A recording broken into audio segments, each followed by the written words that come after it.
Hi, thanks Madhuri, and good morning everyone. My name is Rahul. I am the Director for Monitoring, Evaluation, Research and Learning. It's a long title, but so if any of you are worried that I work too hard, I don't. My colleagues do all the work, and my job is to turn that work that they do in the field into numbers and charts. But I'm here to briefly introduce you to what we're going to just present. So I'll just speak for about 2-3 minutes. So, I mean, very quick snapshot. I think most people in the room don't need to know much more about this, but we just look at the labor situation in India. We know we've got a very large workforce, and that workforce is spread out over all these sectors, right? The big majority of that in the agriculture sector. What is key here is that 80% of that is in the unorganized space, right? And so that constitutes a fairly big number of around 450 million people who are part of the unorganized workforce. Now, one of the challenges then is how do we get people access to welfare entitlements? How do we secure their sort of lives in addition to their work, right? And in the last few years, there's been work with the government of India in helping people get onto this platform, the E-Shram platform that we are all familiar with, which becomes sort of a way in which workers can receive entitlements and welfare benefits, among other things. Now, I'm just putting this out there just to show sort of the size of the opportunity that we have to actually help people out, right? This is a large number that that we have to reach out. It's a big problem, both a great opportunity and a sort of policy implementation problem to solve. So at Indus Action, and we're looking at this sort of big problem of labor in 3 different ways.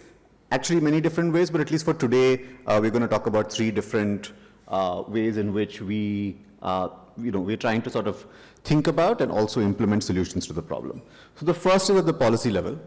There are a large number of labor codes. The government has already done a lot of work in trying to synthesize them. So the first knowledge product that we will present today is on understanding the synthesis and the sort of convergence of these labor codes from 44 central and 100+ state labor codes, right? How does this actually help the government? How does it help industry? How does it help workers? The second is at the level of process. We have a problem with saying, how do we actually identify construction workers, right? There's a 90-day limit on, 90-day sort of number of days that you're supposed to be working.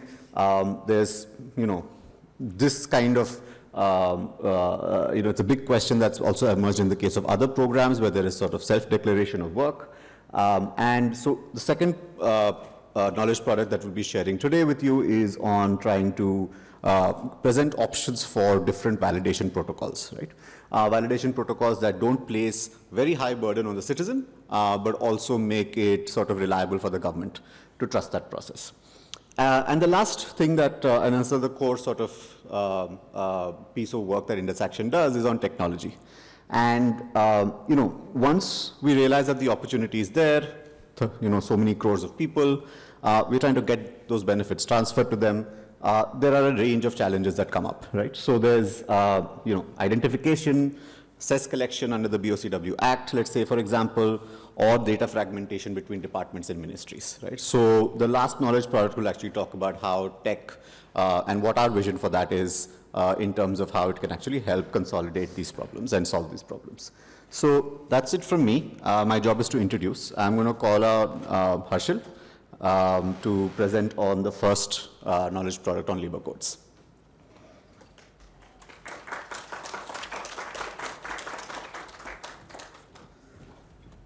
Good morning all. My name is Harshil Sharma. I am a Director of Government Relations here at Indus Action. I am a labor economist by my academic degrees and my profession. I've been working in the field of labor from past 10 years or so. So I won't take a lot of time to explain this, and I'll try to be a bit bilingual here as well to attest to our audience. Labor laws is one of the, when I was studying, I did my PhD from JNU in labor studies, so it is one of the most boring topics if you study at your master's level. like the professors, how the teachers, I won't blame the structure of the universities, but I will just tell you, this is one of the topics or the electives that people tend to stay away from. And grades अच्छे मिलते हैं, लेकिन it's not कि समझ नहीं आता इसको apply कैसे करना है. And I think some fellow JNU mates would also be there and they will abide by it. But this is one of the most core important concept for our country. There are many labor laws जो आज हमारी country में लगे हुए हैं, which are designed pre-independence era. I would say majority of them labor laws are pre-independence era laws. Amendments have happened. They have tried to make some amendment, but that has not led to great results.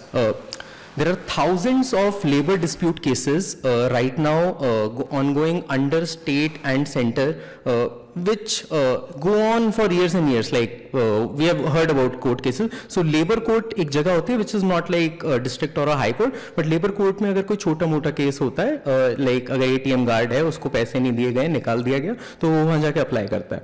He doesn't know. He just know कि मुझे मेरी salary नहीं मिली है. तो there lies the problem. कौन से law के अंदर आएगा? Who will take that case and what all laws will come under it? Now there are a number of issues with our labor laws. They are great. They are very labor empowering, but they overlap with each other as well.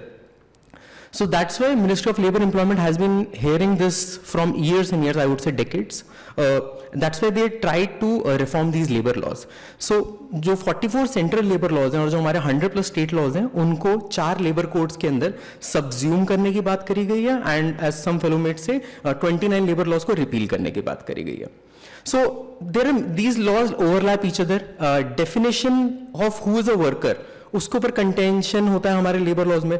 Who is an employee? Like many people who are here labor experts, हमारे labor laws में workman एक definition है, labor एक definition है, worker एक definition है. What's the difference between them?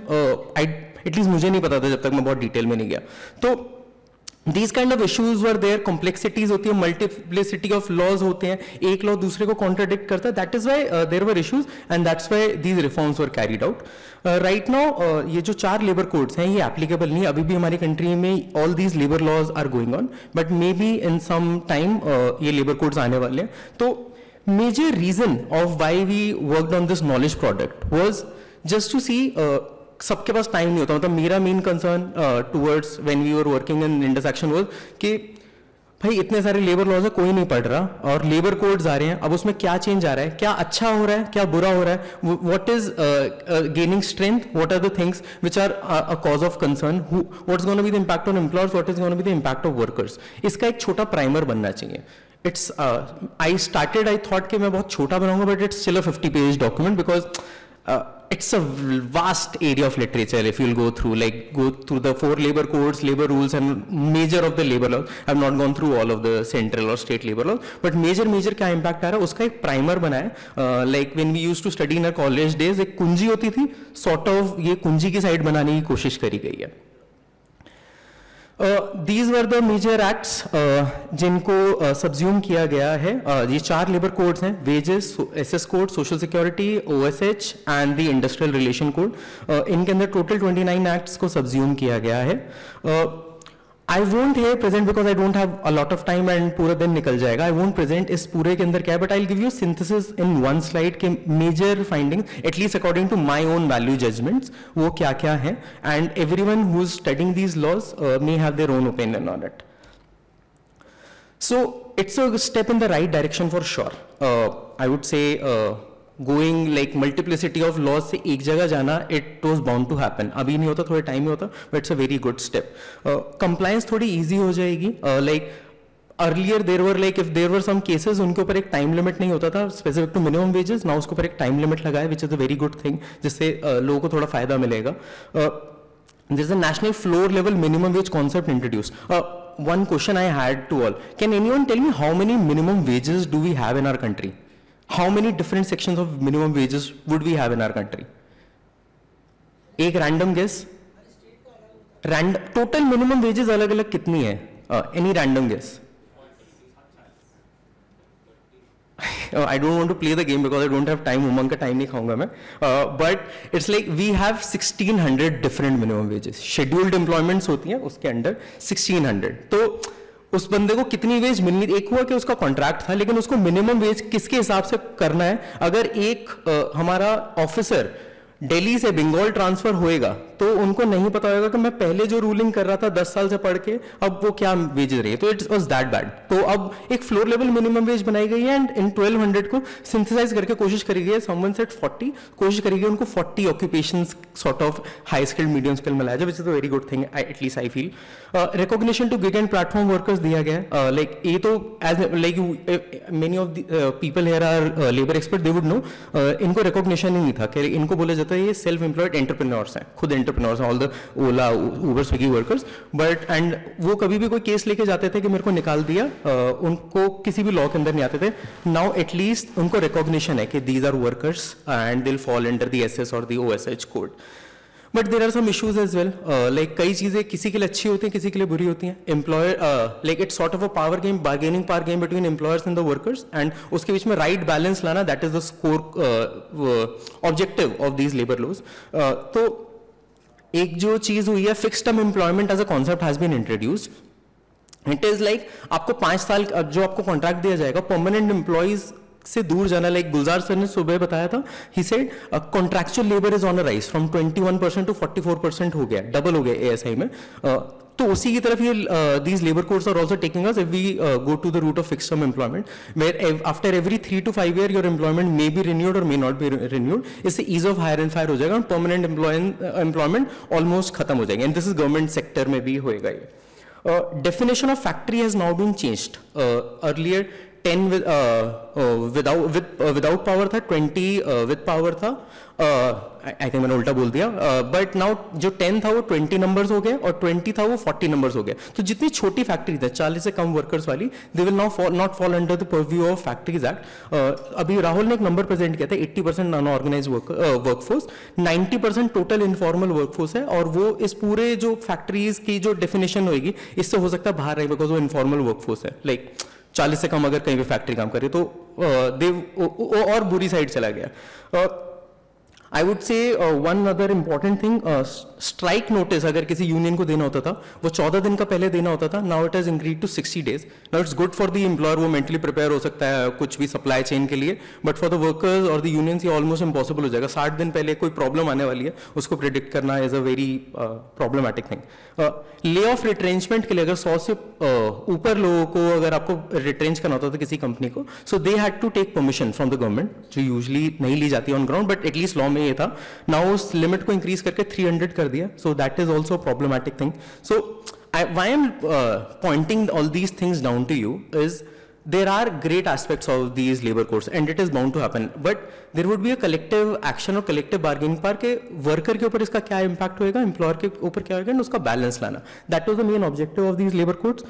and वो balance लाना for the labour workers right and also business flexibility is an important aspect, and there are a few contentious issues, इसलिए ये अभी तक लेबर लॉज अभी लगे नहीं है। ट्रायंगुलेशन स्टडीज कमिटीज चल रही हैं, 2019-20 से बने हुए हैं, बट अभी तक ये नहीं एप्लीकेबल हुए, but this is something which is bound to happen. So I would really recommend you all go through the knowledge work, you may have some more questions, we can take it over the tea break.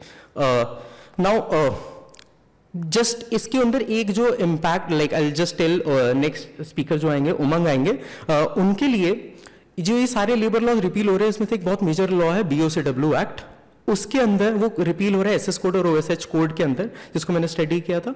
Now उसके अंदर एक advance problem है इस act की, जैसे कई सारी problems मैंने डिस्कस करी हैं, उसमें से कंस्ट्रक्शन वर्कर्स को लेकर एक एडवांस प्रॉब्लम है which is related to their verification and validation, and I like to give the stage to Umang so he can introduce his knowledge product. Thank you.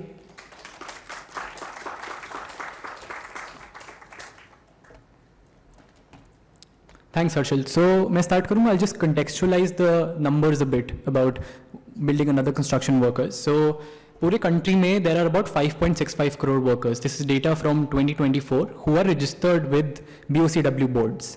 Right. So, what do these BOCW boards do? They provide social security benefits to construction workers around their life cycle. Right. So, these might be benefits from birth, maternity, to marriage, to education, even death and funeral. There are more than 15 such provisions.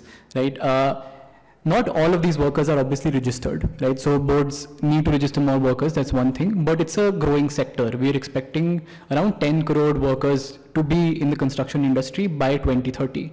So the BOCW Act, one special thing about it is it's a self-financing act, right? So there's a cess charged on building and construction work, 1% cess. And that cess fund is used to fund workers' social security. Out of that cess, around 59%, close to 59%, which is 66,000 crore, is unutilized. Again, this is 2024 data, right? So why this is unutilized? One of the major reasons is boards don't know कि हम verify कैसे करें कि workers actually construction workers है. वो उनको register कर लेते हैं, उनके processes होते हैं verification के. They have certain documents they ask for, but certainty lack है, अभी भी हो रही है. So that is what we try to focus on. Our problem statement was, what is the most efficient way that we can validate a construction worker, right? So I'll give some background on the validation process and also some background on what the journey looks like for a worker. So एक construction worker के लिए broad 4 steps होते हैं, of course उसके बीच में बहुत sub steps होते हैं. You get aware about the policy, right? You will register for a labor card. You also renew that labor card. काफ़ी जगह पे annually होता है, कुछ जगहों पे ज़्यादा periods होते हैं. And once you have that live labor card, only then you can apply for claims, right? There's also a claim process. Then you get benefits. What we are focusing on is kind of the documentation and validation process at the registration stage, right? So documentation mein you have to prove that you have worked as a construction worker for at least 90 days, right? That proof you can secure for employers, from trade unions. A lot of time also you can give a self-declaration that I was employed by X employer, right? But the problem is how these people can be validated, that they actually did that construction work. This is what boards struggle with. So to investigate this, we spent more than 2 months kind of investigating this problem. We talked to more than 20 stakeholders. These were labor officials in BOCW boards, from frontline to even secretaries that we talked to get their perspective. We talked to lawyers, we talked to civil society organizations, researchers. We also had trade unions that we talked to. Some of them are in the room. So thank you all for your contributions to what we have been able to come up with. And we covered 8 states here. So why we picked these 8 states? That's because these 8 states by themselves account for 50% of all BOCWs, or building and construction workers in the country, right? So it was kind of half the nation sample that we try to take with these 8 states. I'll give you some background on what we found on validation. So what section 12(4) of the BOCW Act says is that any labor official who's registering a construction worker, right, they need to be satisfied that the worker is actually a worker, that they have worked for 90 days, they have solid documentation, right? But that satisfaction, right, is what needs to be defined. How does a person get satisfied? These are some things that role may lay out. It may be ambiguous at times, right? What we found is there are kind of 3 processes that are followed across states. 2 of them are telephonic validation. You either call a worker, ask them, are you a construction worker? What other work do you do? And based on that, you're marked as a worker or not.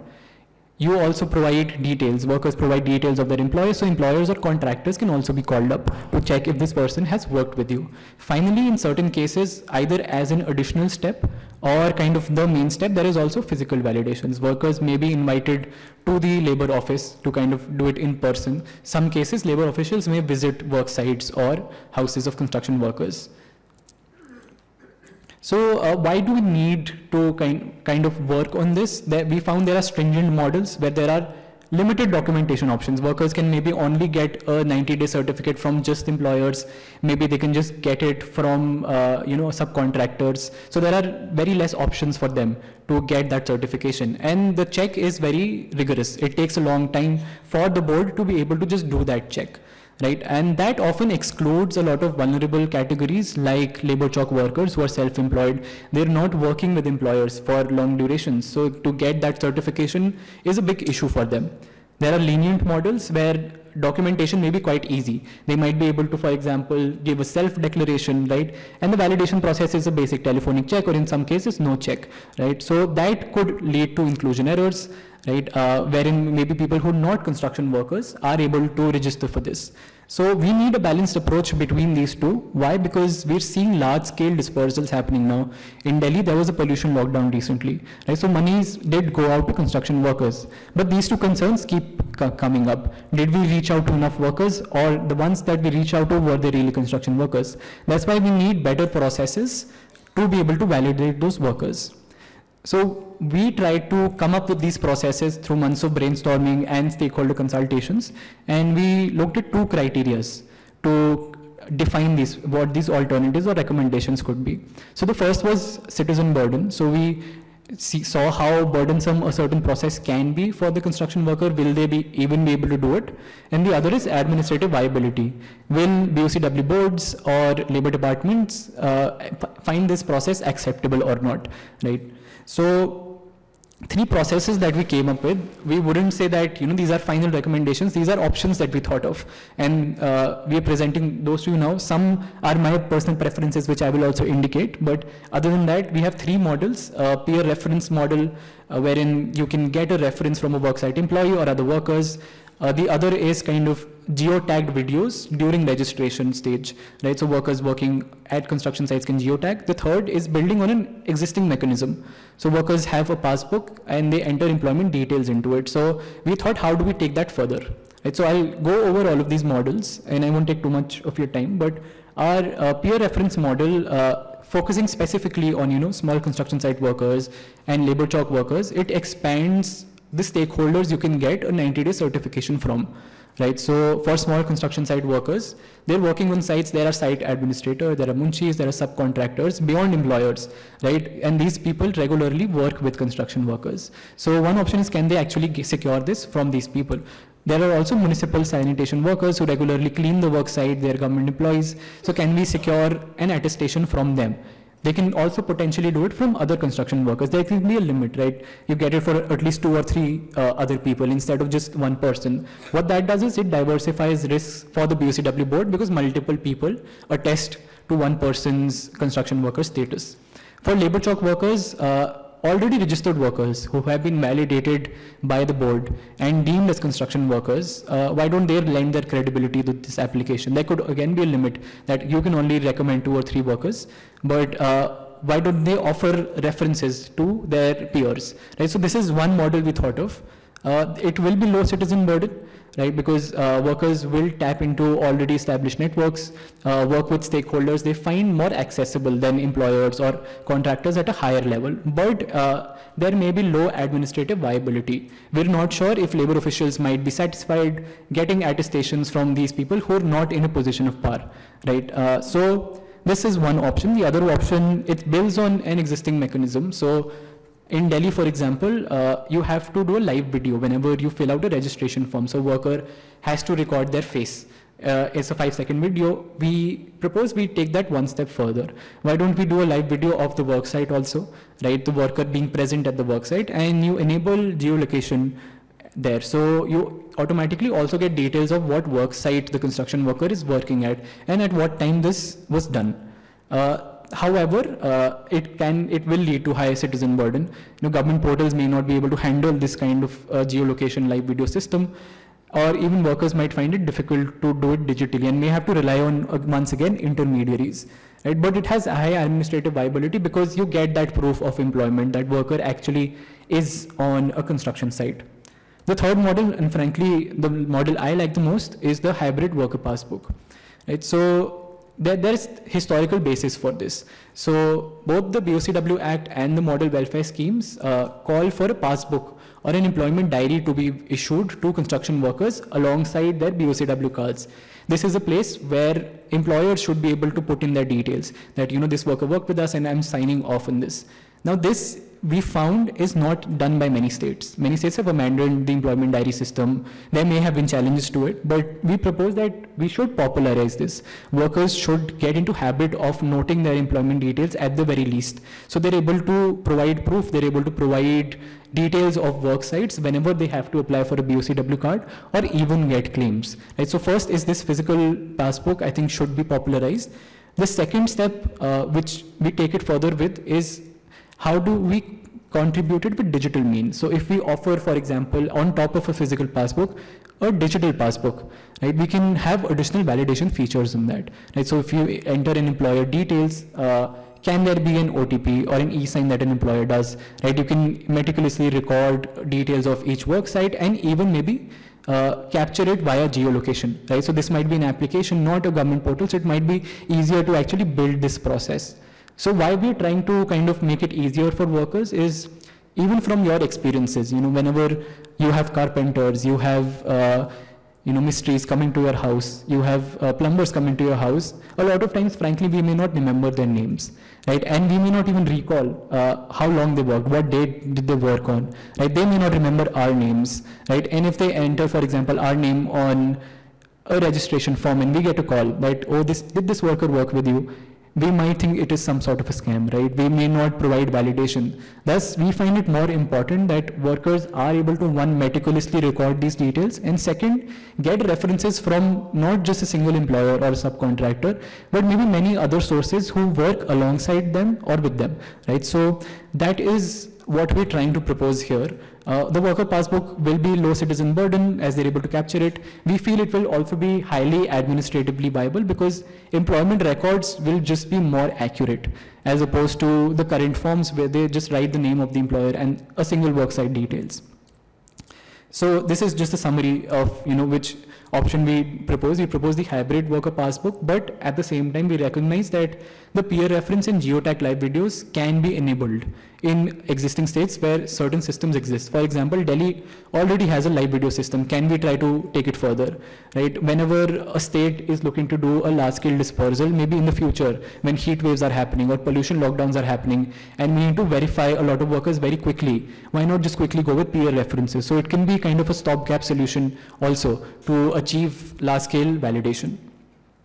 So for us, we know this is not finalized. This is something that we've thought of till now, and we need to take it much further. We need to, one, test it out with states. We've often seen a lot of protocols suddenly get implemented without a lot of stakeholder consultation. So we would want to implement in the states, first pilot it and see how, if workers are facing challenges, if the administration is able to cope with it and iterate on it.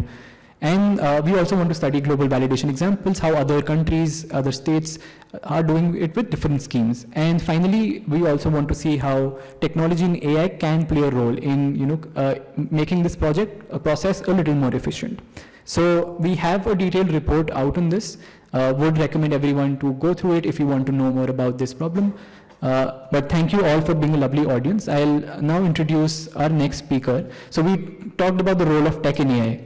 But we want to take it further. We want to, Indus Action is doing something on the tech front on BOCW, and Vivek will help us understand how we can make processes more efficient for BOCW with our tech.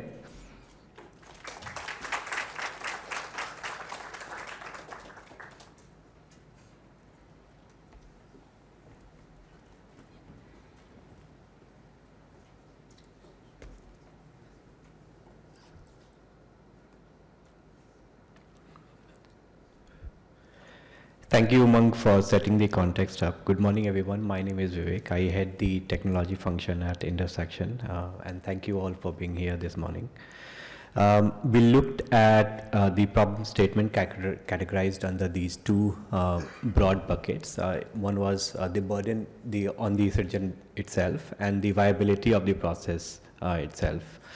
And if we look at the if we kind of expand those two broad buckets, we essentially look at these problem statements. One is, which Umang already spoke about, the inclusion and exclusion errors that we have in the current processes, the challenges in the SAS collection and distribution, and that also kind of reflects on the complex process that we have on management of the schemes, various schemes that there are, and the disbursement of those benefits to appropriate citizens.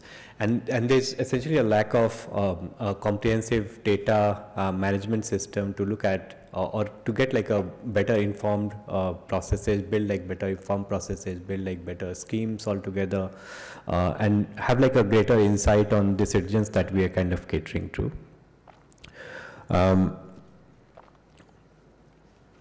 And one of the ways to kind of solve this and essentially operate at population scale while being radically frugal is to kind of decentralize the knowledge silos that we have created, and that can be achieved by building a digital public good built on principles of open source itself. And I'll quickly talk about what do we essentially mean by what digital public good is, and what open source essentially means, and how this kind of solves this particular problem statement that we have picked up. So digital public good essentially is, it can be of any nature. It can be a piece of code, a data itself, document, protocols, specifications. It can be AI models, and they are openly available and designed to address societal challenges and benefit the public good at large. And why we are essentially saying that why this should be like open source is that essentially means that they are openly available, freely available for people to pick up, build on that, innovate on that, collaborate, innovate, adapt, and that brings like a bit of sustainability on that as well. When you have like open source, there's a community that you can easily build on top of that. That essentially helps you innovate faster, iterate on the product or the protocols a lot faster than you could do otherwise.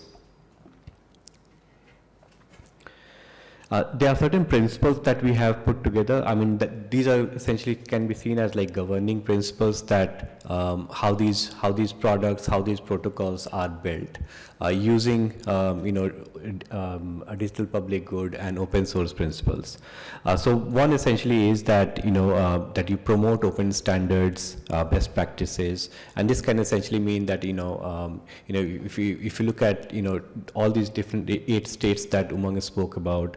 If you look at the scheme definitions, for example, or how they kind of define their journey for a particular citizen, that can be standardized. There can be like open standard around that.